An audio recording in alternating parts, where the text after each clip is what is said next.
marijuana, nicotine, cocaine, caffeine, heroin. All of these drugs begin with plants. Even a drug like crystal methamphetamine can trace its origins to the ephedra plant. The local variety here in Utah is known as Mormon tea. Drugs exist throughout nature, and their use to produce intoxication occurs in animals far older than man. It seems that as long as blood has flowed through human veins, drugs have flowed with it. And wherever you find the phenomenon of intoxication, so too will you find the problem of addiction.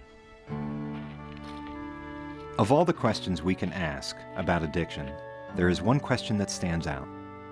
All the other questions about addiction begin with this one, and everything hinges on the answer.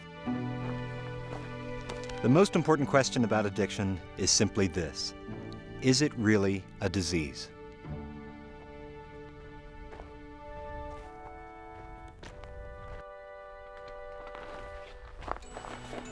When I first came to treatment for my own problem with addiction, my counselors told me that addiction was a disease. As a physician, I was skeptical. Addiction's not a disease, it's a choice. Diabetes is a disease. The diabetic didn't choose to get it, but the drug addict did have the choice to start using drugs. Cancer is a disease. It befalls an unfortunate person through no fault of their own. But addicts, they do this to themselves. That made sense to me. But the more I expressed my sympathy for the argument against calling addiction a disease, the more my counselors told me that I was in denial and that I needed to surrender. Well, they were right, I did. But as a doctor, I believe that patients have the right to ask questions. And as a patient, I wasn't satisfied with the answers I was getting. A lot of people told me that addiction was a disease, but very few of them could defend that position. And I had to know. So I decided to find out for myself. And that set me on a personal journey that has taken the last 10 years of my life. Along the way, I've come to realize that this question is far more complex than it looks. And finding the answer takes more than medicine and science. Our path travels through philosophy, law, politics, even history.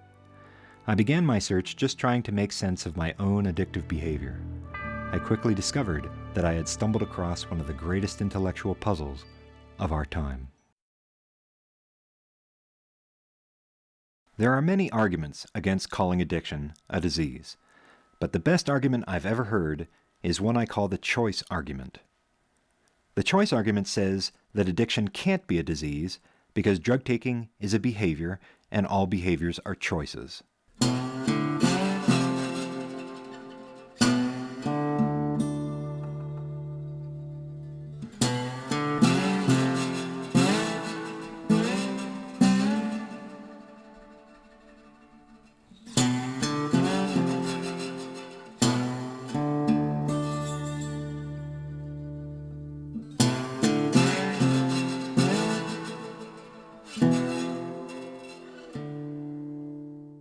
The choice argument goes on to say that even though an addict might tell you he can't stop drinking or using drugs, that he's powerless over drugs and alcohol, really he can stop anytime. That's right, addicts can quit anytime they want. You just have to help them make the right choice.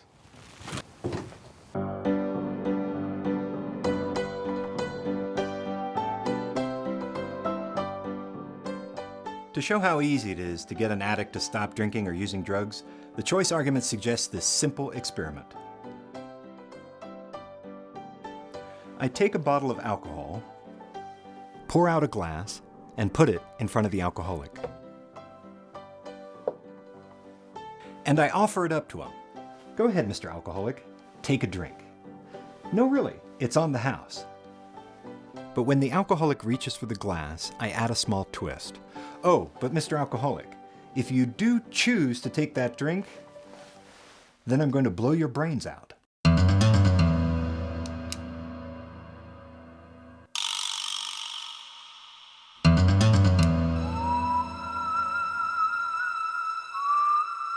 Most alcoholics will choose not to drink. We won't.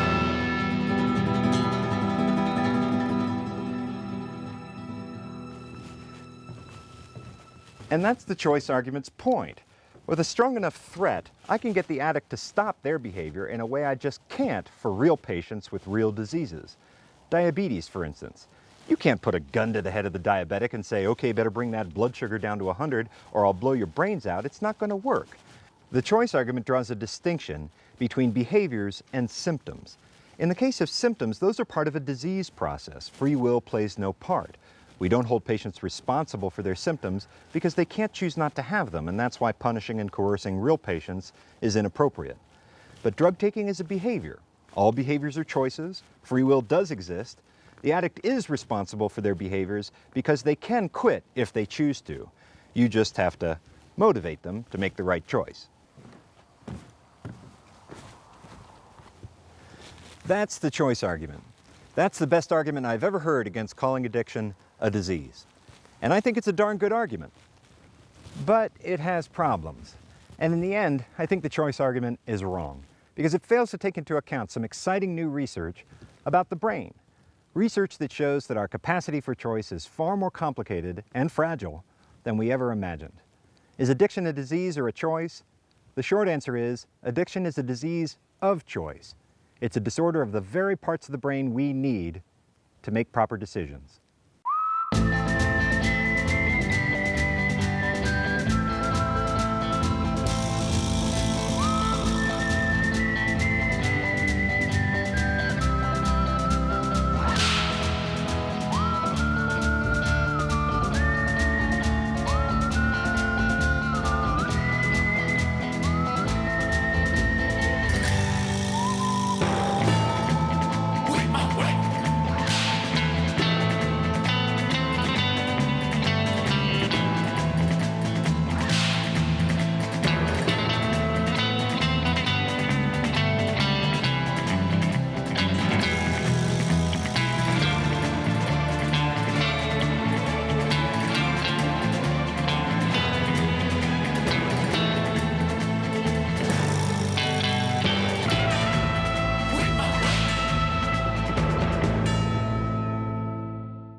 So now that we've looked at the argument against calling addiction a disease, let's try to make the argument for calling addiction a disease.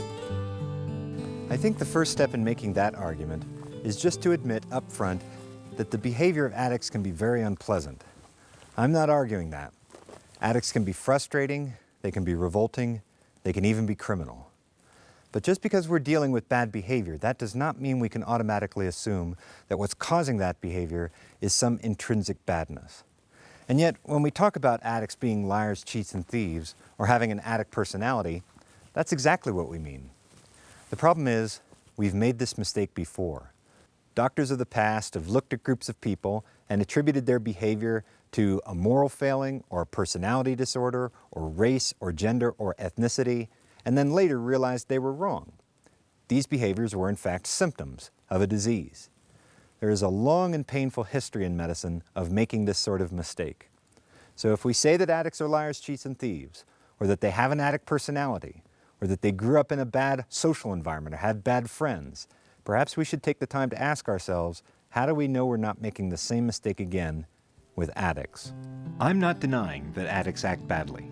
And I'm certainly not arguing that addicts should be let off for those bad acts. What I'm arguing is, just because we've got bad acts, that does not mean we can automatically assume bad actors. So perhaps you can see that the question of whether or not addiction is a disease is at heart a question about causality. I'm seeing bad behavior, yes, but what's the cause of that bad behavior?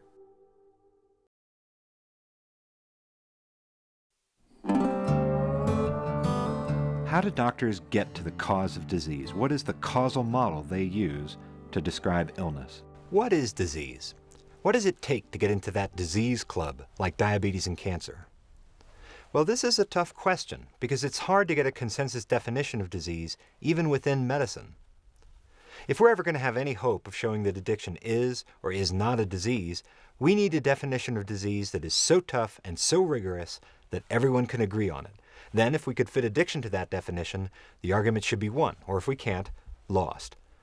To find that tough definition of disease, we have to go back in the history of the word disease. Our modern concept of disease, what doctors call the disease model, is only about 100 years old.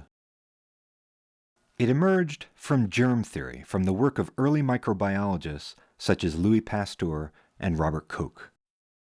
The disease model says that you've got an organ, it gets a defect, and as a result you see symptoms. It doesn't matter what the organ is, bone, liver, kidney, whatever.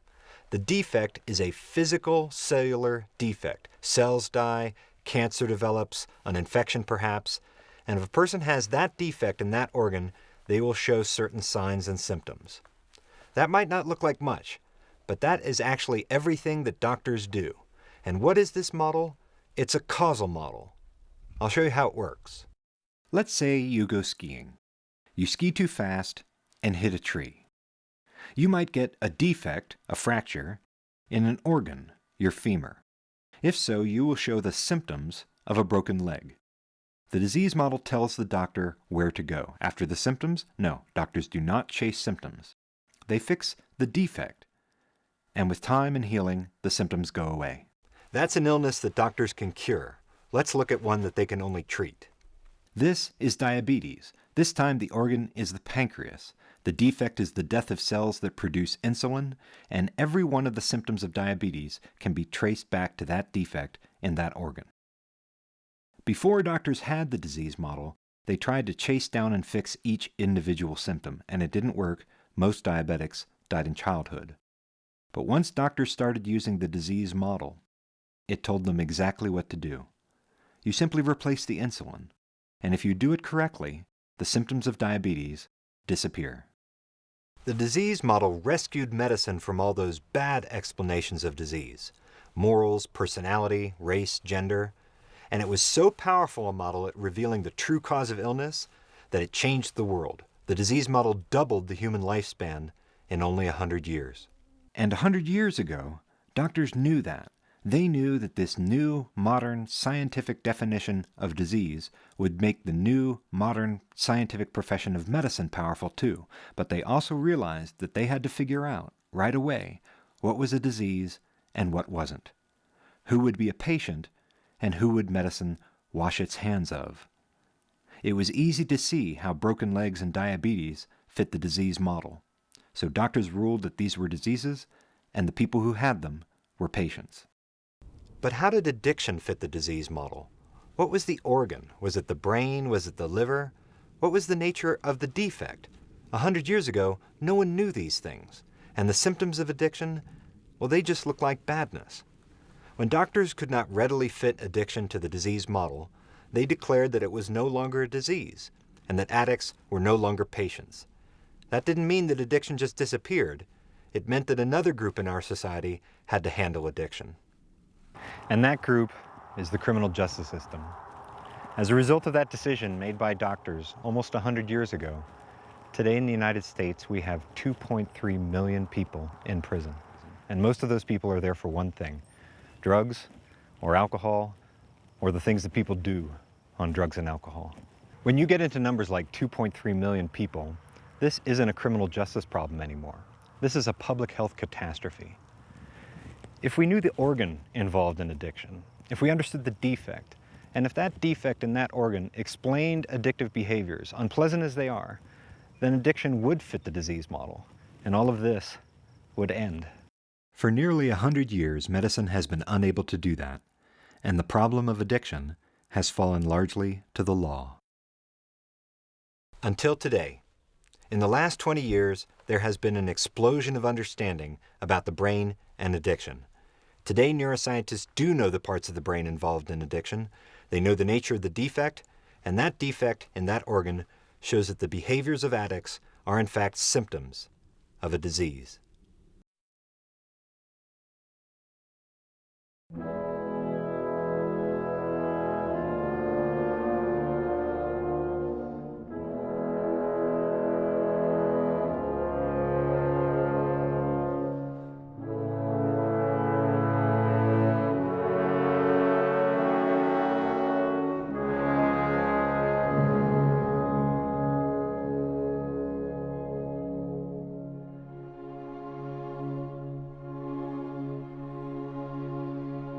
The brain is an organ of places.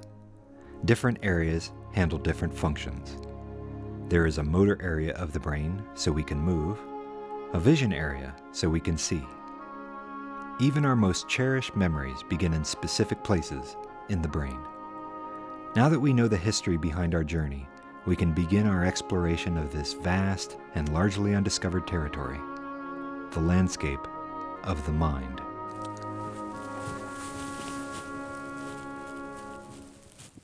I wonder what it would be like if I could walk through the brain the way I can hike through Utah. I find the comparison quite striking. The brain has bumps and grooves, the same way this land has mountains and canyons. The brain is shaped by experience over the course of a lifetime, the same way this land is shaped by wind and water over countless lifetimes.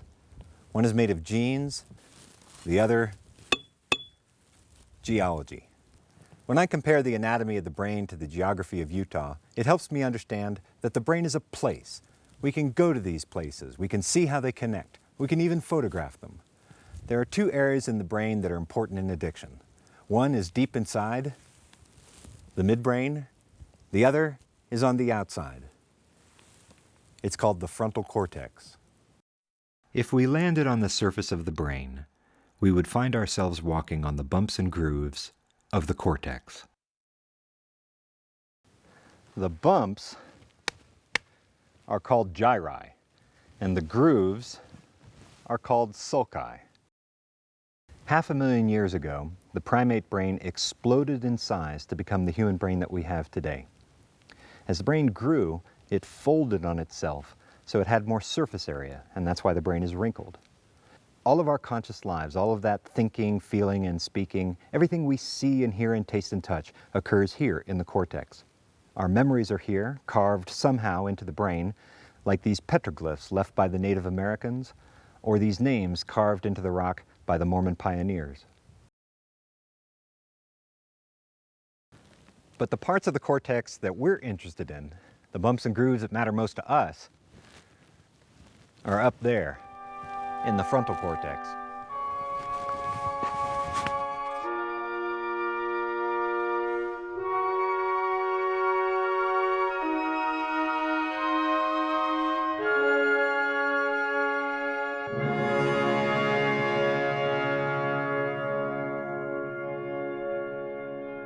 It is the triumph of evolution, the frontal cortex. Morality, judgment, personality, all the things that make a conscious, self-aware being are realized up here in the bright sunlight of rationality. It's up here in the frontal cortex where we evaluate the world, where we weigh options and understand consequences. This is where choice is conceived. The frontal cortex is also where we give things emotional meaning. This is the part of the brain where we attach.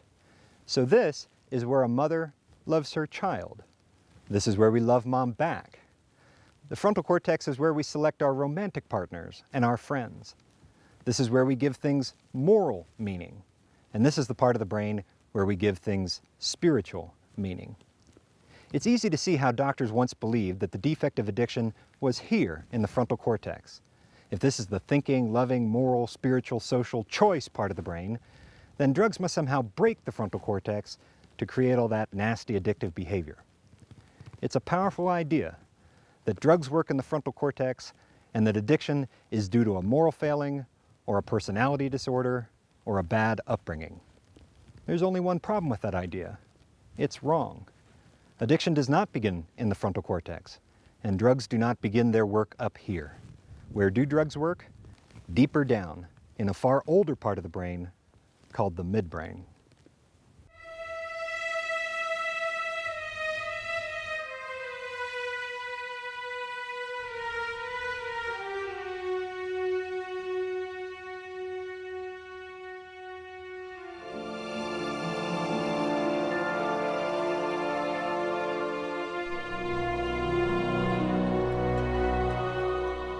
When we descend into the brain, we go back in time, tracing our evolutionary history down to the ancient survival areas of the brain, the areas we still share with animals, and that we held on to as our species evolved, because they were so good at keeping us alive.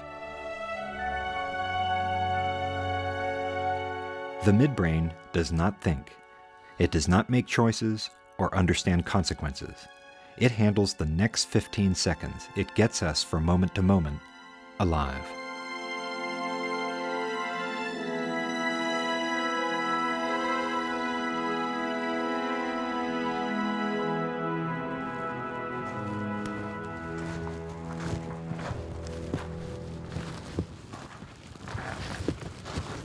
The midbrain tells us to eat. It tells us to defend ourselves, even kill. It fires our sex drive. These are all behaviors that are critical for survival. And to make sure we do these behaviors, the midbrain makes them pleasurable. Ordinarily, the frontal cortex keeps the midbrain in check. It exerts a top-down control over the unconscious survival impulses of the midbrain. But in addiction, this top-down control fails, and the midbrain becomes more powerful at guiding behavior than the cortex. In other words, in addiction, something goes wrong at a level of brain processing long before morals or personality or choice. Now, how do we know all of this? That drugs work primarily in the unconscious survival midbrain and not in the rational decision-making cortex? We know this because of a very famous set of experiments done in the 1950s on mice. The midbrain's role in reward was discovered by Dr. James Olds and Dr. Peter Milner. They found that a mouse will press a lever to deliver a tiny electric current to two very small but very specific areas of the brain, the ventral tegmental area and the nucleus accumbens. And not only will a mouse press a lever to deliver an electric current to these two areas of the brain, that's all he will do. He won't eat, he won't mate with other mice. If you put an electrified grate in front of the lever and shock the mouse, he won't step off the grate. He just keeps on pressing that lever, ignoring all other survival drives, until he dies. Olds and Milner had discovered the pleasure centers in the brain. Our brains have these same two areas, and the nerve pathway that runs between the ventral tegmental area and the nucleus accumbens is known as the pleasure circuit. Later, scientists discovered that a mouse will press a lever to deliver drugs to these same two areas, and again, that's all he will do. He won't eat, he won't mate, he sits on that electrified grate and fries, and keeps on pressing the lever until he's dead. So mice can get addicted to drugs, big deal. Well, think about it. Drugs produce a very powerful, rapidly fatal addiction in a mouse. A mouse has no personality. A mouse does not weigh the moral consequences of pressing the lever. There are no mouse gangs selling drugs to other mice, and yet, mice can still become addicted. Studies like these dramatically weakened the idea that addiction was caused by bad morals, or a personality disorder, or a bad social or family environment. These things might accompany addiction, but they cannot be the cause of addiction. These mice studies showed that in addiction, the drug hijacks the survival mechanism of the midbrain. Now the drug is in the #1 survival spot. The solution to starvation is no longer eating, it's the drug. And the relief from being burned by an electrified grate is no longer in simply stepping off that grate. The relief is in the drug. The drug and survival are now so close together that as far as its addicted midbrain is concerned, they're the same thing. In other words, the drug and actual survival are indistinguishable. And when that happened, we crossed the line into addiction. Most people, around 9 out of 10, are on this side of the line. They are not addicts. They've never used drugs. They experimented with drugs a long time ago.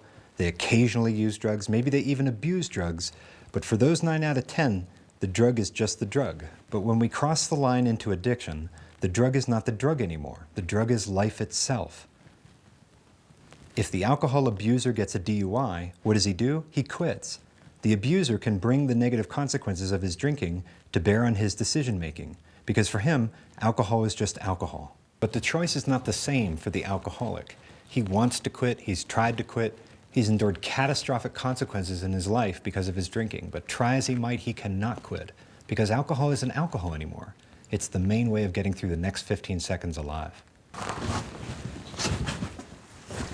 So in addiction, something goes wrong with the very part of the brain we use to tell those things that are good for survival from those things that are harmful.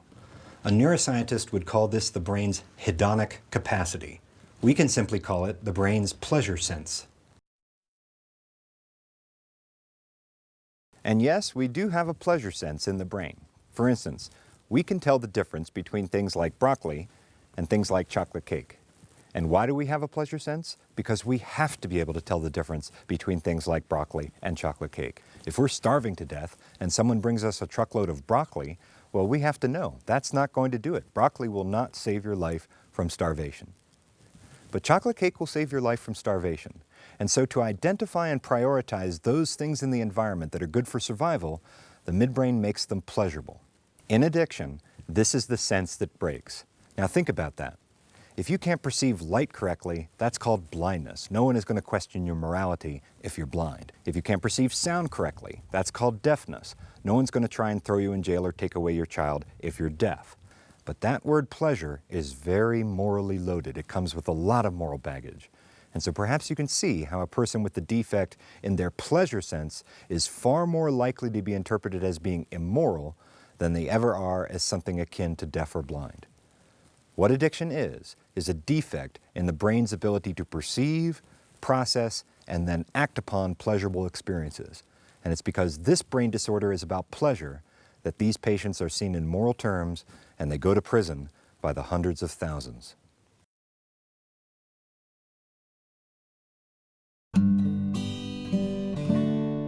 How does the brain create a pleasurable experience? What happens when we enjoy a piece of chocolate cake? And what would happen if that process should break? We mentioned earlier that the first big thing discovered about the brain was its feature of localization. Different areas handled different functions. Today, neuroscientists focus much more on how these areas communicate with each other and how neural pathways projecting from one area of the brain to another area of the brain help the brain assemble its processing into complete thoughts and perceptions. When the brain creates a pleasurable experience, it brings several levels of processing together into a pleasure construct. The best way to show how this happens is to think about something pleasurable. For instance, a cookie. But not just any cookie. This is a very special cookie called a Madeleine, made famous by the French author Marcel Proust in a legendary passage known as the episode of the Madeleine. One day in winter, as I came home, my mother, seeing that I was cold, offered me some tea. I declined at first, and then, for no particular reason, changed my mind.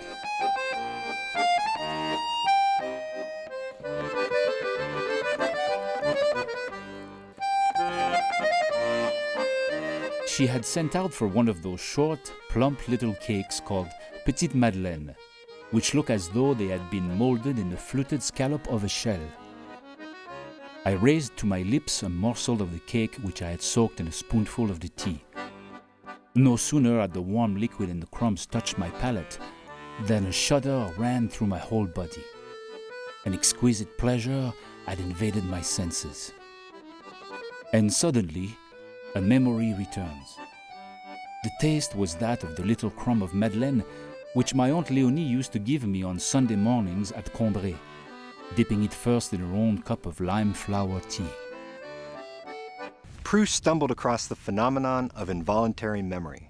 When he put the cookie into his mouth, it brought back a flood of memories and emotions from his childhood.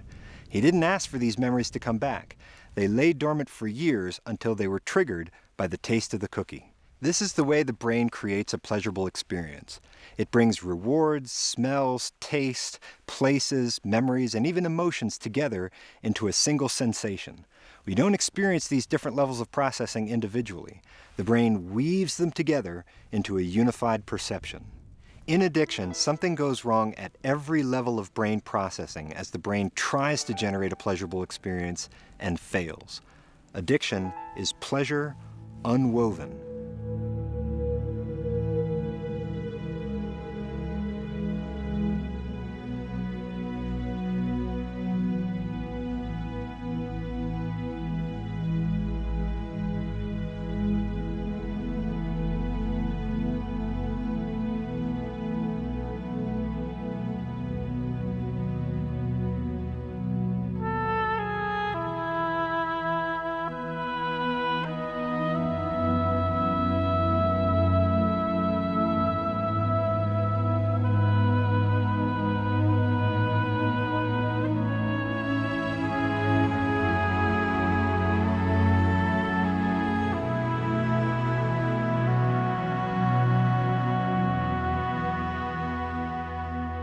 There are 5 theories currently used in neuroscience to explain addiction.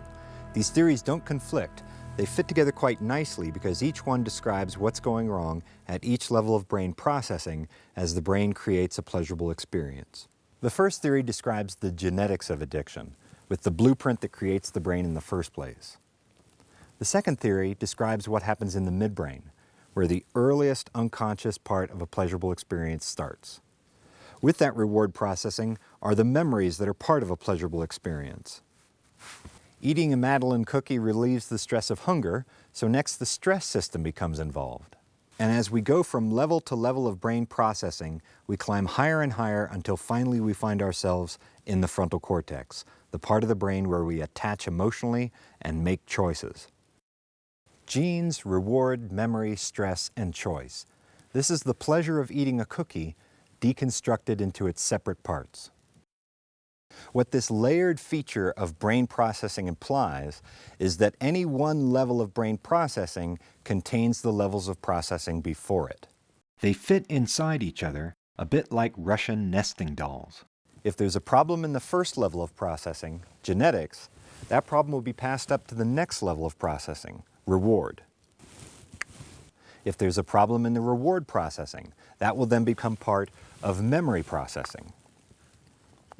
The memory processing will then be handed up to the stress processing, and by the time we reach the frontal cortex, the area of the brain that deals with choice, things have gone very wrong indeed.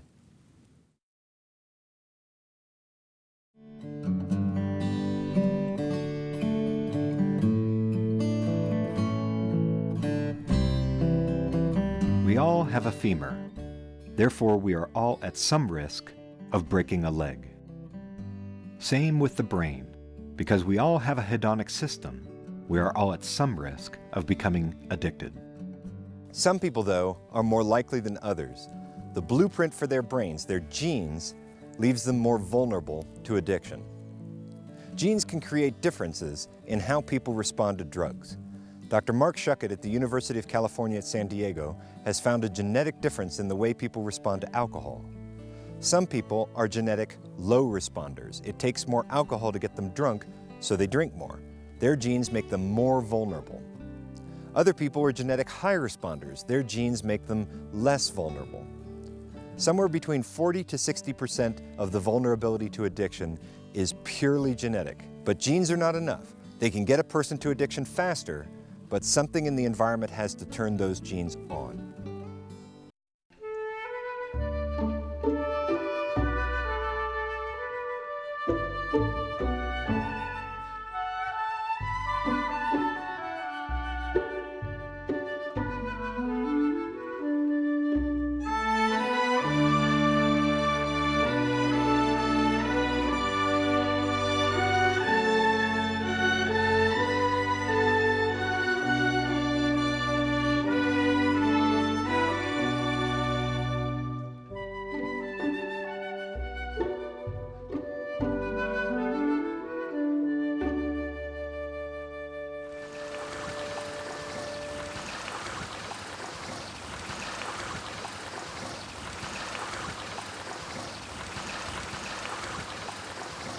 When it comes to facing environmental challenges, some people have resilient genes.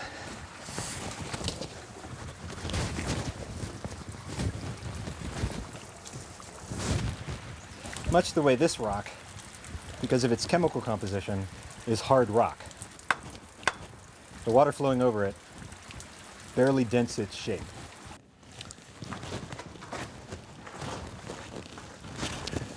But some rock is soft rock. Water shapes it quite easily. Water shapes rock the way the environment shapes our genes. Our experiences, both good and bad, change our brains.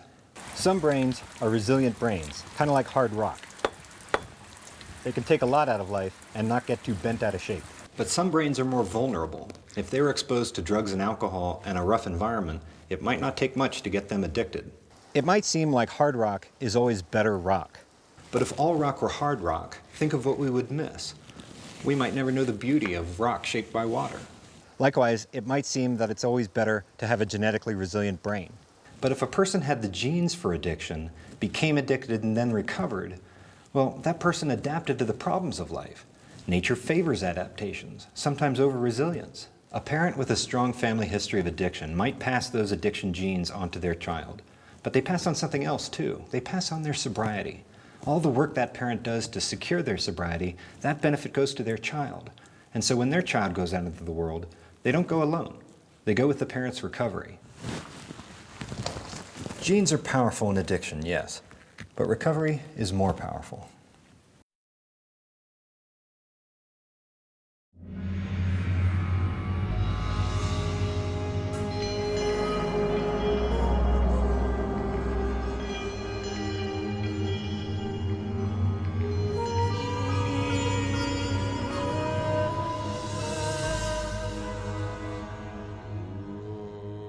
Take that Madeleine cookie.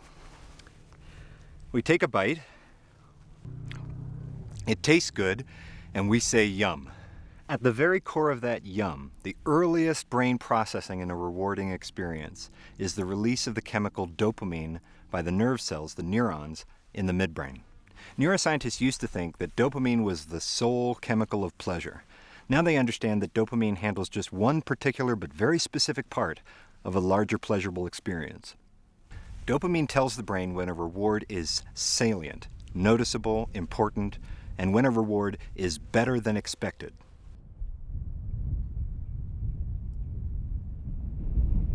Dr. David Reddish of the University of Minnesota explains dopamine's role like this. Let's say you're at a gumball machine, and you want to buy a gumball.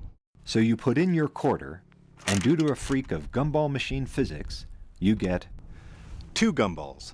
This is when the midbrain releases dopamine.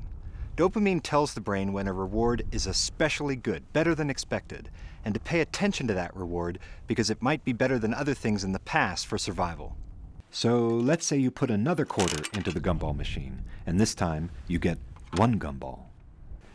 This time the midbrain does not release any excess dopamine. It's not that the gumball doesn't taste good, it's just not a reward that was better than expected. Just to push your luck, you put 1 more quarter into the gumball machine, and this time you get no gumball.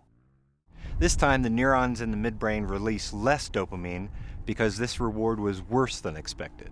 It's in this way that dopamine acts as a learning signal to help the brain identify, prioritize, and then anticipate new and unexpected rewards over older predictable rewards. Dopamine is a chemical of pleasure, yes, but it handles one specific piece of pleasure. Dr. Terry Robinson and Dr. Kent Berridge of the University of Michigan believe that dopamine is more about drug wanting than drug liking.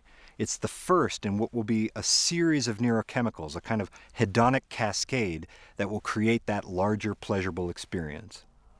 What all natural pleasures have in common, things like food and sex, is their ability to release dopamine.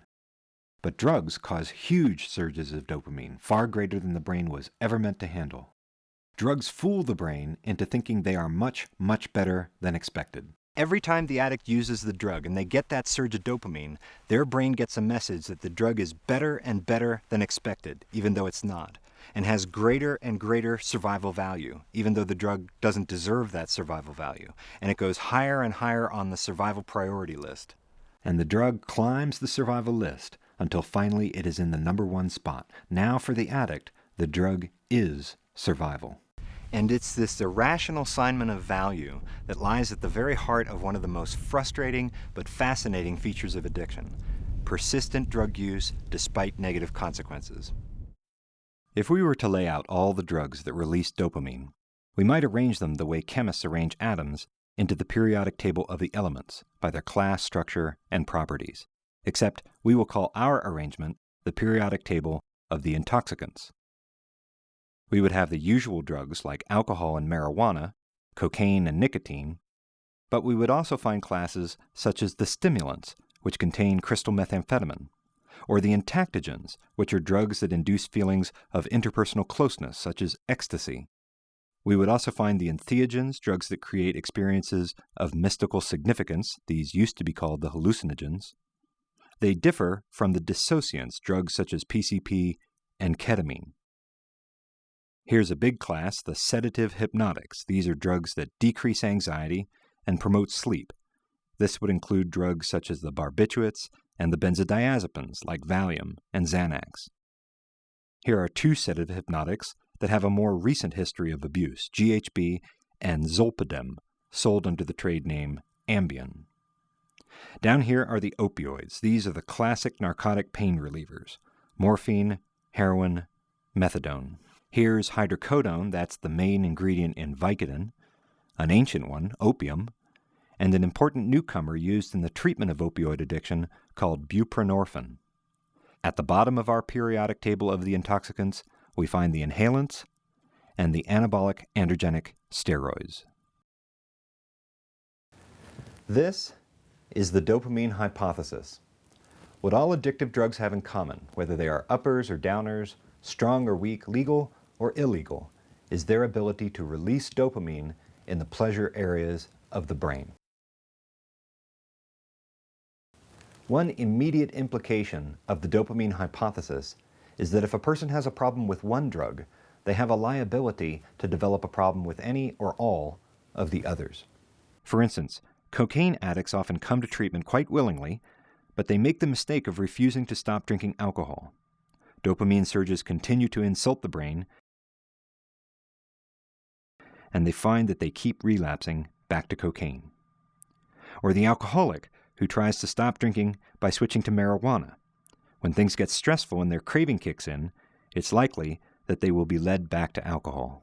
Likewise, people who are newly sober from drugs like heroin or methamphetamine, who continue to chain smoke or drink huge amounts of caffeinated beverages, they are still creating very small but real spikes of dopamine.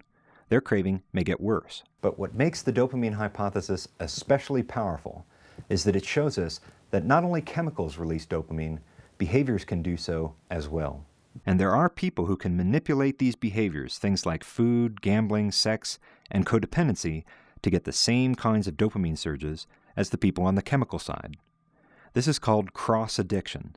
If a person tries to quit their chemical addiction but doesn't stop their behavioral addiction, they may have a very hard time staying sober from both. Once the brain has found something that is good for survival, it has to remember it. The brain uses a second neurochemical to do this, glutamate. Glutamate is the chemical of memory formation. It lays down memories of natural rewards like food. But drugs cause such huge surges of neurochemicals that glutamate locks the drug into memory. And everything that goes along with the drug, the people, the place, the time of day, the sights and smells of the moment, they become part of that memory. They are now drug cues, and if a person is ever exposed to that drug cue again, the other thing that glutamate does is it begins the motivation to get the drug. Glutamate is the chemical of drug memory and of drug seeking. The dopamine neurons send their reward processing up. They project from the VTA to the NA, and then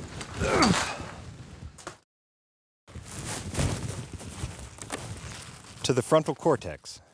Now the frontal cortex becomes involved. It sends glutamate neurons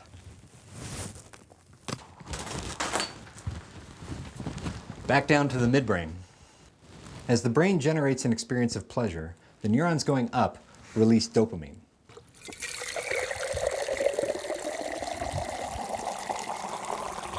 And the neurons going down release glutamate. Normally, this up and down communication enables the brain to recognize and learn those things in the environment that are good for survival. Dopamine says, hey, this is important. Glutamate says, okay, I'll remember. Dopamine says, hey, I really want this. Glutamate says, fine, go and get it. That's the way this elegant but delicate system was meant to work. For food, for sex, for Madeline cookies. Drugs go straight to this mechanism and wipe it out. These surges of neurochemicals are like flash floods tearing through the landscape of the brain. Each use of the drug, every flash flood, ravages the brain's delicate physiology, sweeping away everything in its path.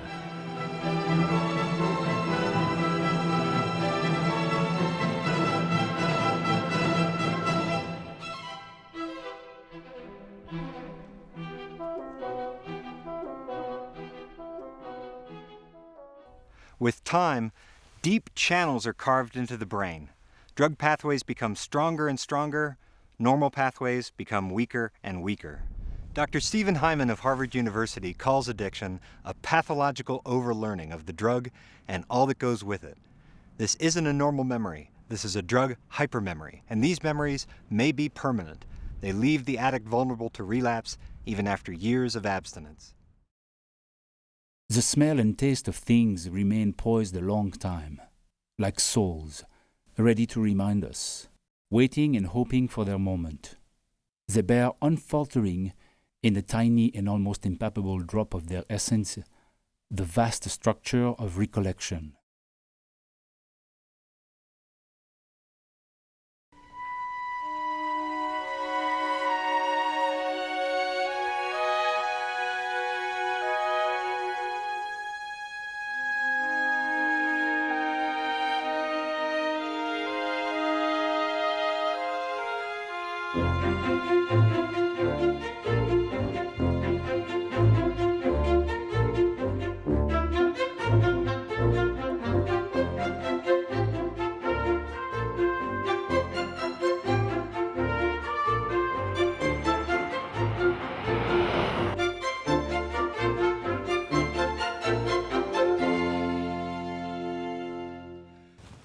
There are three things that are known to cause relapse.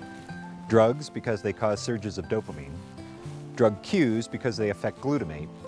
And stress, which causes the release of the neurohormone corticotropin releasing factor, or CRF.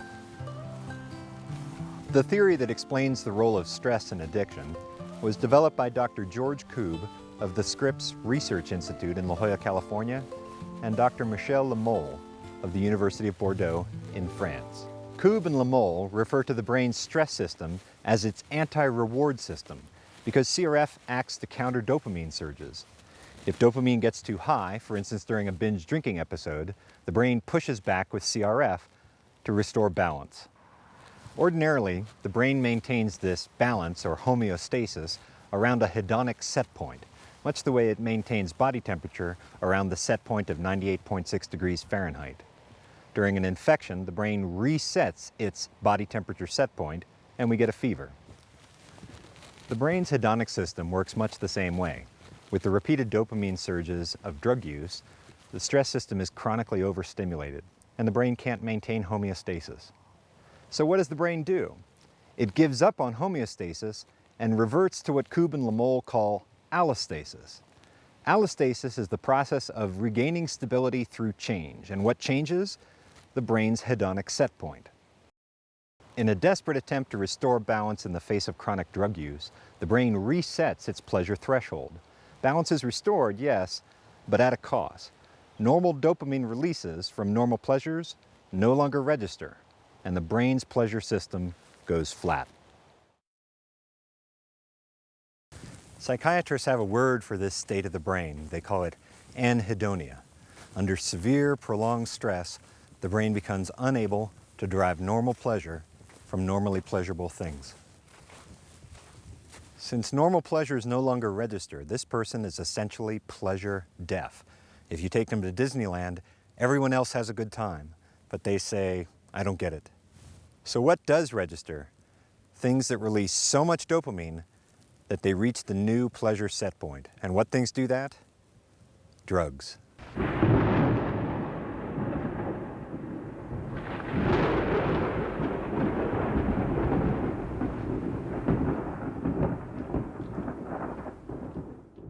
These dopamine surges cause the brain to lock onto the drug.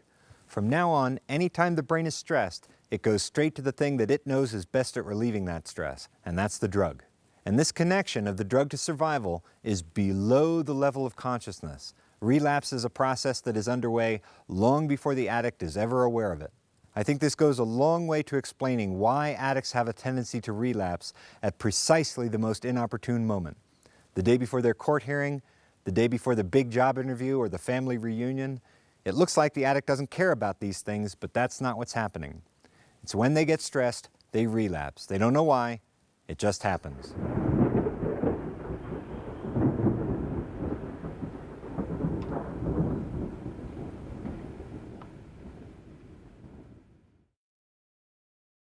And so finally we find ourselves back in the frontal cortex, where the brain processing that deals with choice occurs.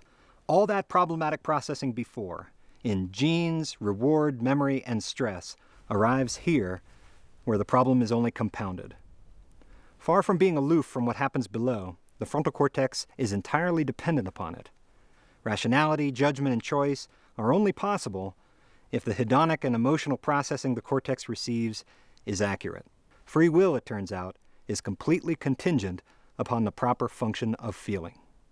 The theory that describes what goes wrong in the frontal cortex during addiction was developed by Dr. Peter Kalavas at the Medical University of South Carolina and Dr. Nora Volkow, the director of the National Institute on Drug Abuse. They recognize that dopamine is important in the early stages of addiction. But the final common pathway in addiction is the glutamate neurons projecting back down from the frontal cortex. Kalavas and Volkow's research is based on an important new tool that has only recently become available to neuroscience, the technology of brain scans.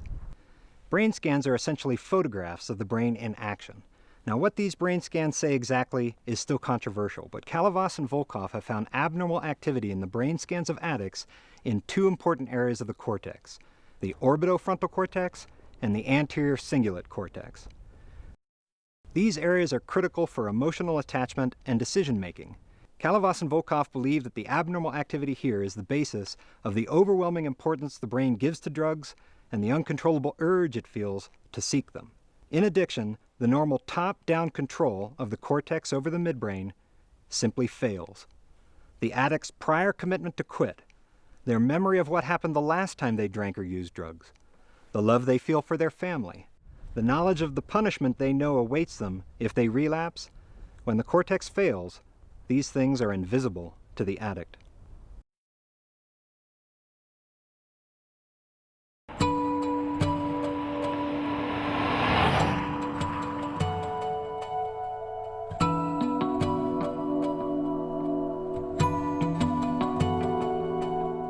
Kalavas and Volkow call this brain state hypofrontality. What was once a healthy, functional, decision-making frontal cortex is reduced to a shadow of its former self. Overactivity in some areas of the brain, and in other areas, desolation. This is what lies behind the denial, the personality changes, the breathtakingly impaired decision-making in combination with the tragic loss of insight that characterize end-stage addiction. Addiction begins as a disorder of genes and pleasure, but it ends as a disorder of choice. Hypofrontality gives the addicted brain a powerful tool to protect the connection of the drug to survival, and that tool is called craving. Craving is a difficult concept. We all use the word craving. When people say they crave chocolate, what they mean is they really want chocolate a lot. It's important to understand that's not what the addict means when they say they crave. Craving is an intense, emotional, obsessional experience. The addict wants to think about other things. Their brain is constantly bringing them back to the drug.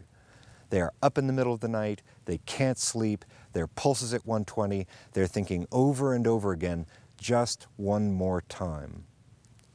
That's craving. And make no mistake, that is genuine suffering. And I think it's the presence of craving that defeats that choice argument. You remember the choice argument. Addiction's not a disease because the addict can quit anytime he wants.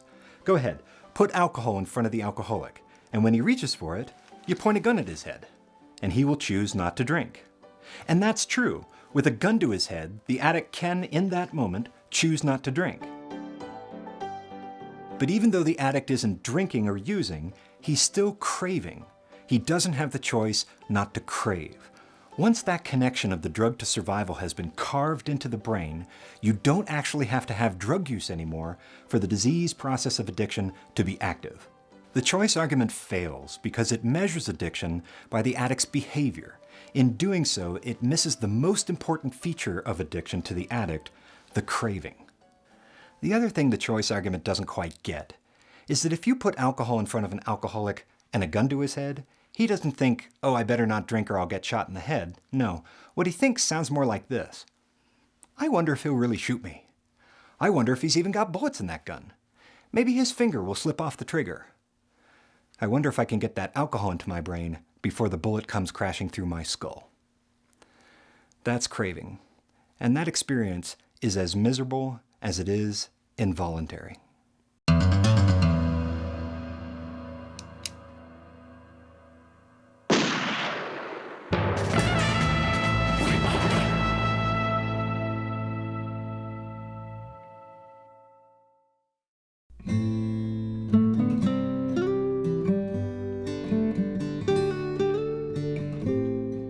But this brain state is not permanent. The brain can heal, and recovery is possible. In fact, people get sober all the time. Some go to AA or NA, but there are many different paths to recovery. And what all these people with stable recovery have in common is that they stop doing the things or curtail the things that cause dopamine surges. They learn to cope with craving and drug cues. They become very good at managing stress quickly, usually in a social or spiritual context. And with time, the frontal cortex regains control over behavior. The power of choice is restored. And eventually, the hedonic system comes back online. And normal pleasures, once again, become normally pleasurable.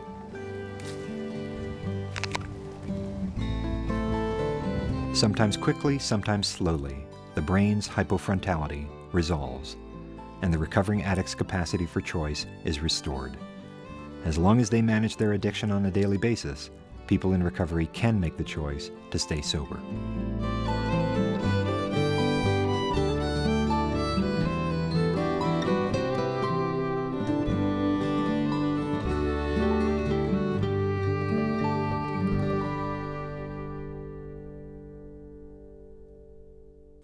Now we have a working definition of addiction. Addiction is a stress-induced defect acting on a genetic vulnerability in the reward learning areas of the midbrain and the emotion choice areas of the frontal cortex. And the symptoms of addiction are loss of control, craving, and persistent drug use despite negative consequences. We have organ, we have defect, we have symptoms. We have met the burden of proof. That is why we can say without the slightest shyness that addiction is a disease. And something very important happened once addiction became a disease. Addicts became patients. What does it mean to say that addiction is a disease and that addicts are patients? To me, it means that addiction now has parity with all other diseases, and addicts are equal to all other patients. All the rights that diabetics and patients with broken legs enjoy, addicts now receive. It's not enough to say that addiction is a disease. There are major ethical obligations that go along with that statement. We may have to rethink some of the things we often allow in the treatment of addicts, things like coercion and punishment. Otherwise, addiction treatment itself runs the risk of becoming an argument against calling addiction a disease. The brain is a land that is only recently opened for our exploration, and as our journey progresses, many of the things that we find along the way might be threatening, because they may question our long-held beliefs about the nature of choice and personal responsibility. But far from weakening our concept of choice, I think this new neuroscience strengthens it, because it shows us that choice is a very precious, very human capacity, one that needs to be nurtured and practiced, and on occasion repaired. In the end, addiction is about choice. It's about choices like this one. What kind of society do we want to be? Do we want to go down as the greatest incarcerator in human history? Or do we want to be the one that used this new knowledge to make a finer cut between badness and disease? Addicts aren't supposed to contribute much to society. Their behavior is so shocking we hardly recognize them as patients. But addicts do give something very precious to all of us. They teach us how choice works. When do we have it? When does it fail us, or we fail it? What are the conditions under which choice best operates, and how do we set those conditions so that people can in fact make healthy choices in accordance with their values? These are questions that philosophers have struggled with for thousands of years. Addicts are trying to tell us the answers. If we choose to listen, we might know a great deal more about who we are, what we can do, and where that will take us.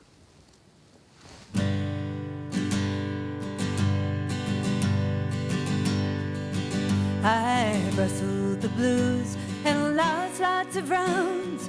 I've been so lost, swore I'd never be found. There's so many mistakes, it's not even funny. It's best not to even get started about money. But in all of my travels and all of my trials, whether I'm docile or whether I'm wild, I've been through the wars and I've come back to tell you that life's a beautiful thing. I know that you're torn and you may not believe me, but hold on, hold on, hold on. See what the morning brings.